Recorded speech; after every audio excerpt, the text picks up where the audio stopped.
Our final presenter of today, so you are close to the finish line, is Niklaus Kühne from the public broadcast in Switzerland. While he's setting up, I would like to thank him especially because he filled this slot at the shortest possible notice. I got the confirmation yesterday that he could come, so I'm very happy that Niklaus is here. And he's also giving us a different viewpoint about the migration to loudness, because he's not fully engaged in engineering, but he is the project leader of communication at the Swiss Public Broadcasters. So it's all about how do you communicate this migration internally, but also, of course, to the public.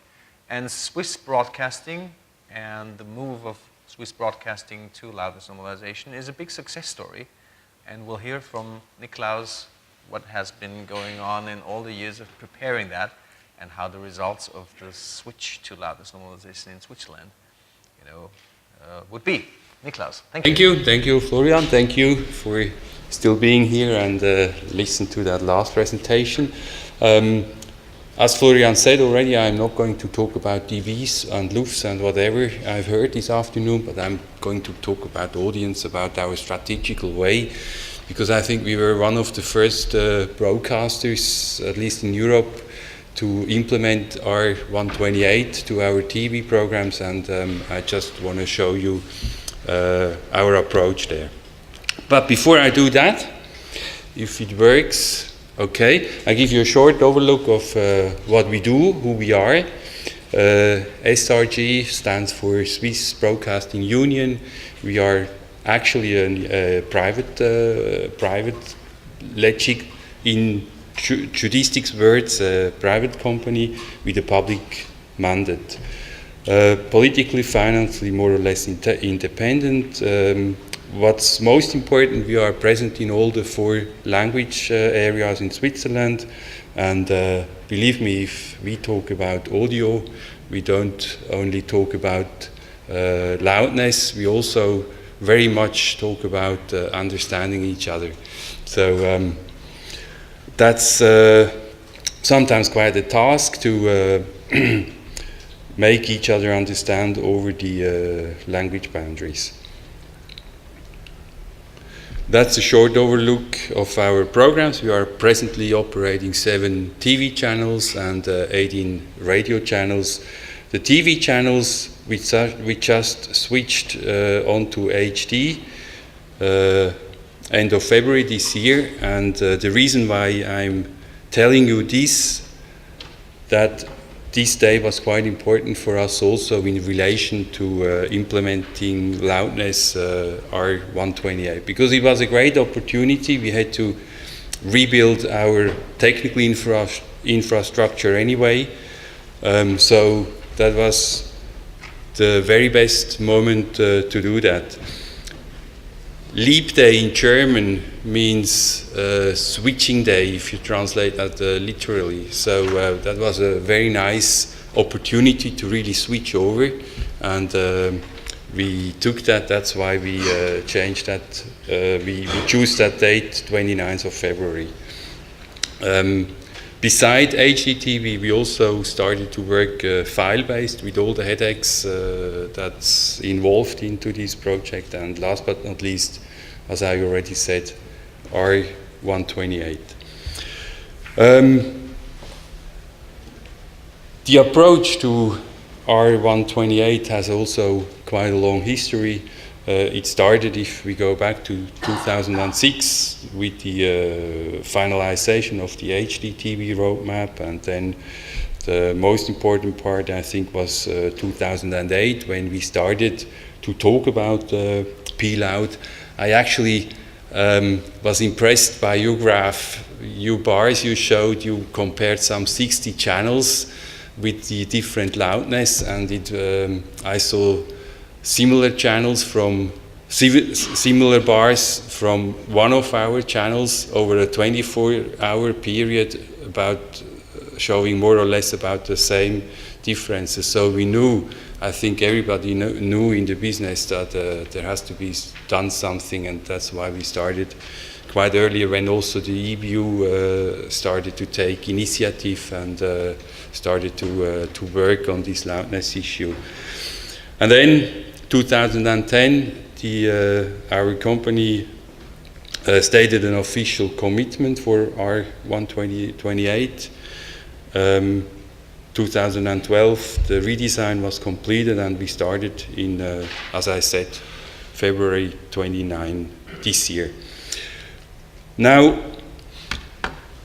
up to quite a long time, the work that we did was quite behind the scenes. Nobody actually from the outside took much notice, except for the trade, of course, for the people working with us. But then suddenly some journalists probably got some hints or took up the topic. I don't know how fluent you are in German, but it basically said that the publicity, the commercial, should become less loud.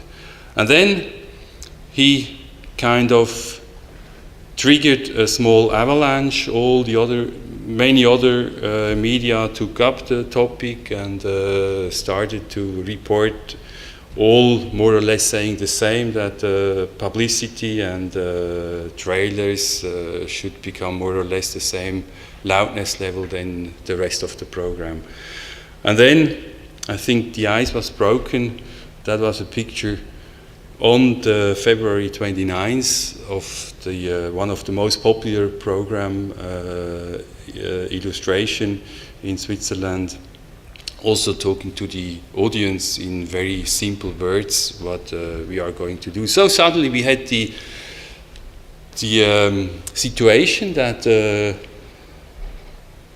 audio loudness became kind of more important than picture, than video at this time, which I think, according to your reaction, is quite a rare option in the business. But before we got there, as I said, we also had to think about our strategy of how to approach, and there was a lot of work involved, a lot of budget to be assigned to the project. We started to find some basic factors which are driving points, and at that time, for sure, the public, the audience, who kept complaining that the audio level should be more or less about the same for the program. Then some part of the industry had interest, and of course the production, all the production side. And then some constraints, some disabling factors, commercial industry who was very skeptical at the beginning. The archives, we have, like all public broadcasters, we have hundreds of thousands of hours of archive material with different production methods, and nobody really knew exactly how to deal with that. The 4 languages, as I said already, which was quite an issue in terms of management, suppliers, organizational structure, and then some points which we simply didn't know at that time. Is it positive or negative? To which side should we do it? So we put it in the middle, like the media, as I said before. It could also have been the other way. The cost. We knew where the journey starts, but we didn't really know where it ends. And training and communication. Oops. So the concept, very basic, very simple.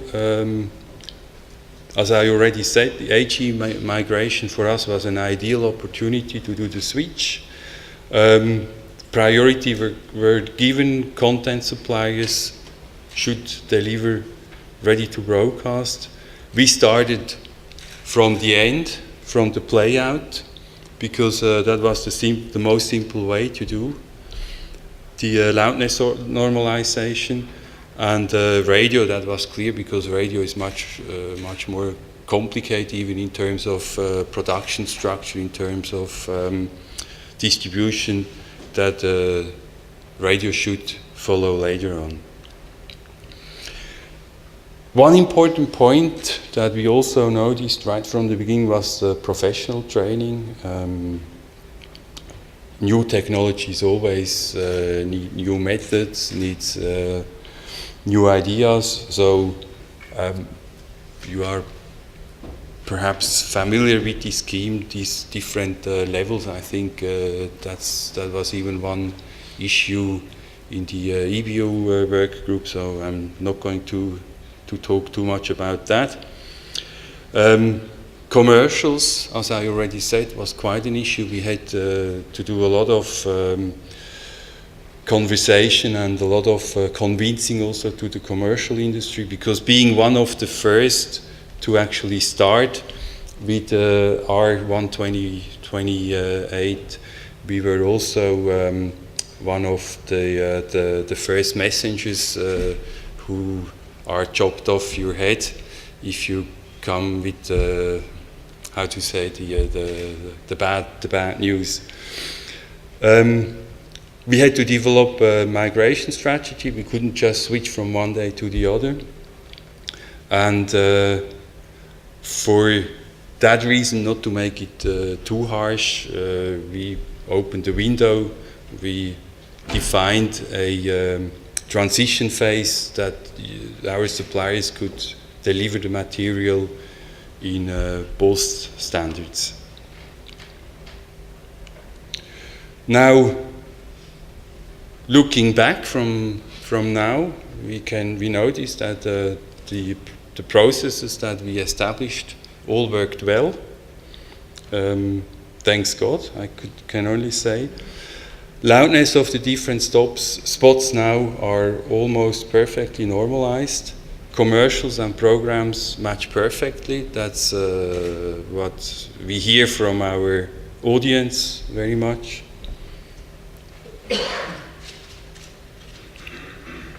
And what makes me happy, or what made us happy, being responsible for the communication, was that the wind in the commercial industry dramatically changed. Once we had the positive feedback from the audience, everybody was happy, because everybody had the same weapons to fight with each other.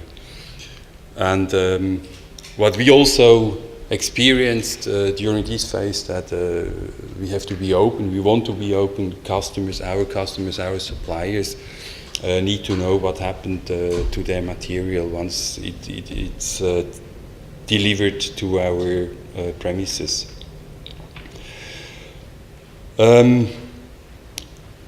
Production concept, as I already said, because we had to switch over to HD anyway, we had to redo a lot of infrastructure anyway, so we decided to go from big to small. First the big production complexes like the studio, like the OB trucks, and then we went into the smaller equipment like the post-production, the standalone infrastructure, and the suppliers.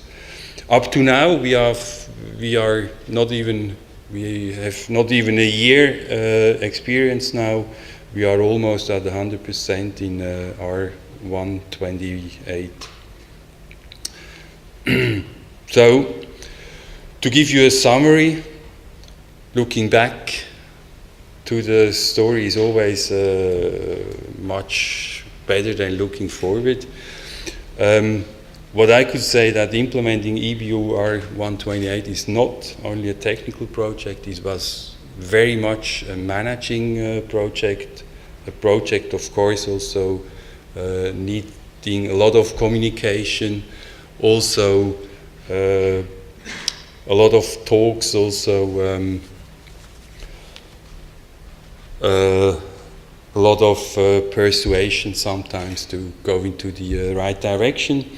And What I also could say that we perhaps underestimated a little bit the training and coaching needs. That is the main points.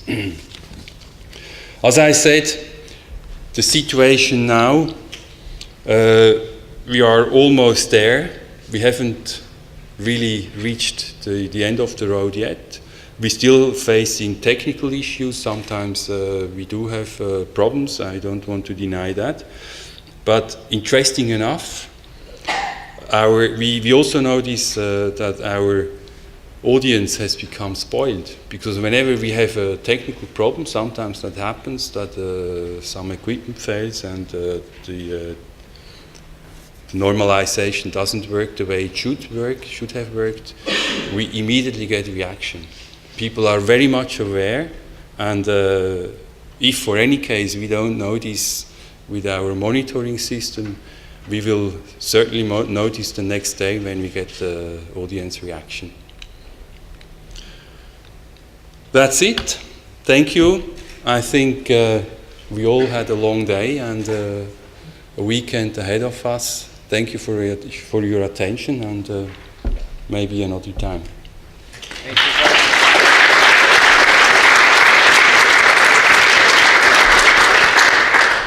Well, I think it's refreshing to hear that these things actually do work.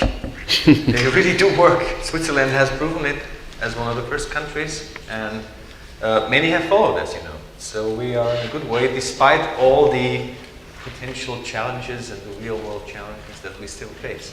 So I was extremely happy to hear also Niklaus. I think he was a few months ago in Vienna reporting about the first experiences, to hear that the commercial broadcasters actually really, or the commercial production companies, sorry, they really like it. They are really happy with the situation, because the audience is happy and that makes them happy, and there is this eternal fear. I'm not allowed to be lower in level than the spot before me and after me. This is going away.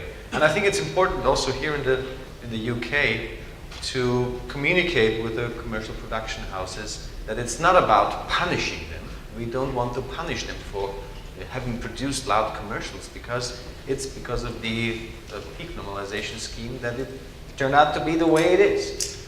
But now we give them tools at their hand where they can finally let go of the fear of being lower in level than the competition.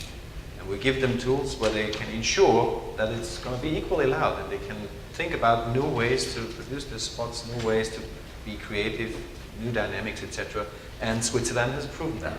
And we have the same reaction in Austria. We have really almost 100% positive reaction from the commercial production houses. And management was extremely afraid of, we're going to lose customers and we're going to lose money at this thing. It has not happened. Definitely not. Well, thank you. No questions. So thank you. Thank you. Any immediate question to Niklaus? Sorry.